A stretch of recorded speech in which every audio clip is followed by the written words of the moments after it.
Ngayon, bali, may pasok ako. Ngayon, split shift lang ngayon. So, gagamitin natin tong oras ng split shift ngayon para makagawa ng ibang bagay. So, meron akong 3 hours break. Need ko bumalik ng 5 PM. Ano ngayon? 2:30, mga ganun na ngayon. So, pipick upin ko yung mic na in-order ko, yung Boya Link na wireless mic. So, sakto, kung nakikita nyo ngayon, saktong-sakto pala, nakikita nyo gamit ko yung Apple mic. So, mako-compare natin mamaya pag tinest ko yung Boya Link na wireless mic, yung difference niya dito sa Apple mic. So, yun, samahan nyo ako. So, currently, ang weather ngayon dito sa Macau is 12 degrees Celsius. Pero dun sa weather app, nakalagay feels like 11. So, grabe yung, lalo na kanina umaga, bago ako pumasok. Kanina, nung lumabas ako ng bahay, parang 8 degrees kanina, tapos umaambon-ambon. So, talagang sobrang lamig. Tayo sa bus stop. Malapit lang naman yung pagpipick upan natin ng mic. So, ang sasakyan nating bus is 25. So, dito kasi makikita nyo kung ilang bus stops pa bago dumating yung bus. Dito sa stop na to. What? So, pito pa. Ayoko maghintay. Check natin dun sa kabila. Ito, pwede na pala to. 25B. Pwede na dito.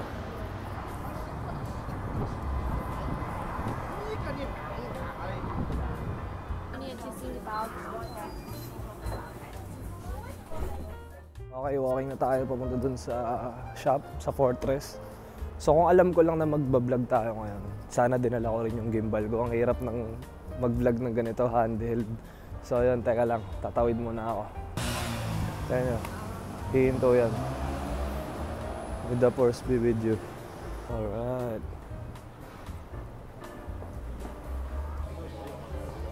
Hello, excuse me. I'm here to pick up this item. Okay.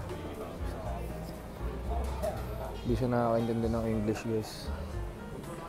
Ito raw, hintayin ko raw ito. Hello, I'm here to pick up this item.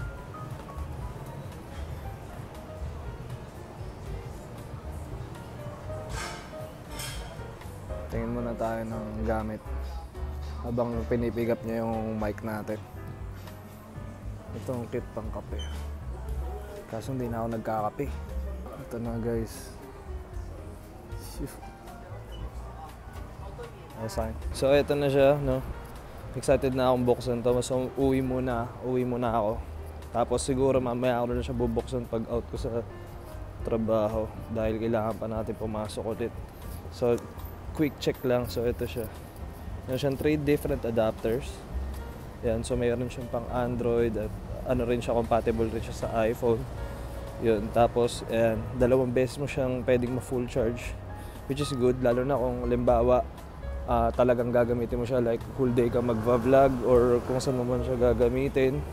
Tapos meron siyang mono and stereo na output. Pero usually naman pagka ganito, usually mono lang talaga. And ito yung maganda, 100 meters siya. So ito yung gusto ko i-check kung totoo ba talaga tong 100 meters na to. Kumbaga yung distance niya sa transmitter. Okay, tara, buksan na natin to.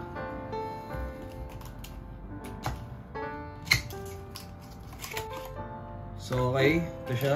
Tingnan muna natin itong nasa isang box. Tingnan muna natin siya. Anong surprise sa loob. So I'm guessing okay, meron siyang pouch, meron siyang sariling bag na kasama. Then manual, quick start guide. Mamaya na to. And then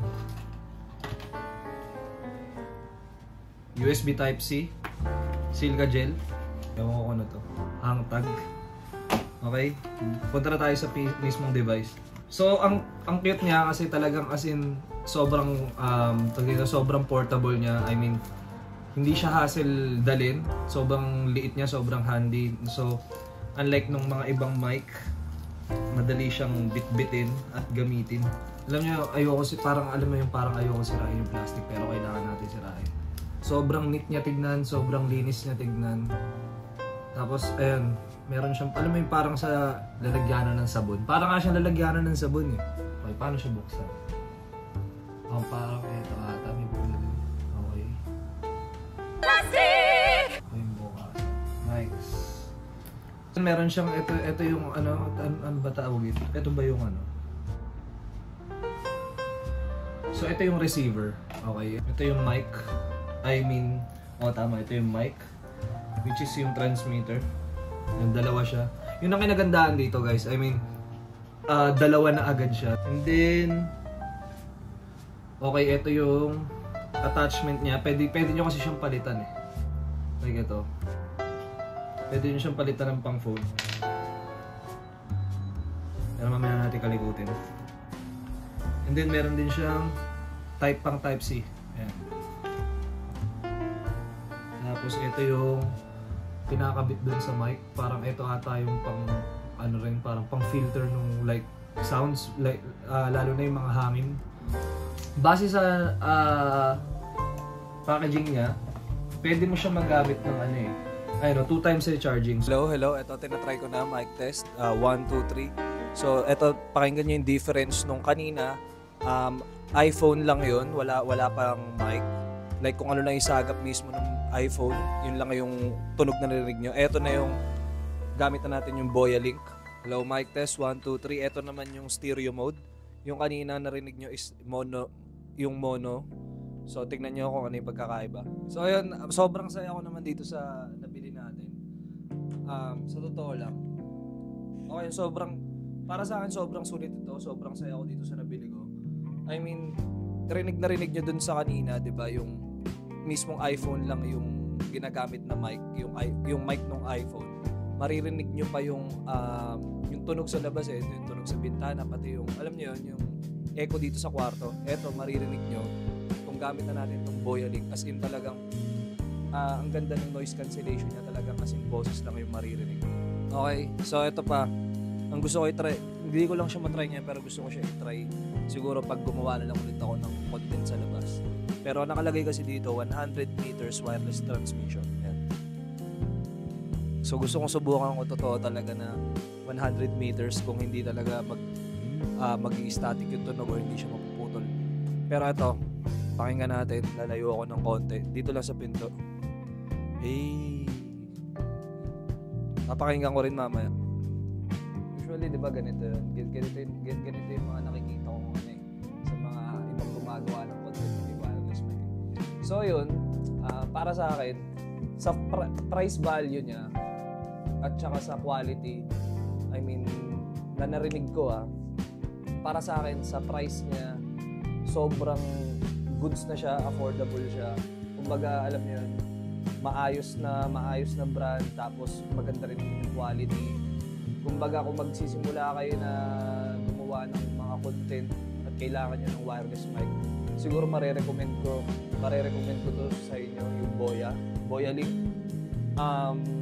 Actually, hindi pa ako nakapag-try ng ibang brand ng wireless mic, pero so far, kasi syempre bago naman ako bumili nito, is nag-check na rin ako ng mga reviews sa YouTube. So, tong video na to, tong ginagawa ko is kumbaga parang paano ko ba sabihin? Patunay na yung mga siguro kung may mapapanood kayo na review sa YouTube, bukod dito sa review na ginawa ko is isa na ako sa patunay na maganda yung quality nitong Boya Link. Kumbaga sa upstart na gustong gumawa ng content na kailangan nyo ng wireless mic, hindi nyo na kailangan siguro gumastos muna ng sobrang laki para sa mas magandang brand or mas kilalang brand na wireless mic. Kasi for me, ganun din naman. Alam niyo yun. Kumbaga, wala naman siyang big difference. Ako, for sure, itong mic na itong magagamit ko siya ng matagal. Dahil ako naman, hindi naman ako palitin ng gamit. Alam niyo, hindi naman ako mahilig magpalit-palit, lalo na kung may bagong lumabas. Maliban na lang kung kailangan natin. Pero so far, feeling ko, nararamdaman ko matagal kong gagamitin ito. Tsaka, yun nga, para siya, ang cute nung ang cute nung lalagyan, parang lalagyanan ng sabon. So, yun. Anyway, sana nag-enjoy kayo sa video at expect nyo na ito nga, babalik na talaga ako, sisipagan kong gumawa ulit ng content dito sa White Mesa. Ang tagal ko ring nawala. Actually, na-miss ko tong ginagawa natin na to. Yun, abangan nyo yung mga vlog na gagawin ko. Mostly, tutur ko kayo dito sa Macau kung buhay dito sa Macau tsaka kung anong mga trip ko gawin dito. So, maraming salamat pa rin sa mga simula sa pool, simula nung ginawa ko tong YouTube channel na to. Since nung pandemic, tingnan nyo, ang bilis ng panahon, di ba?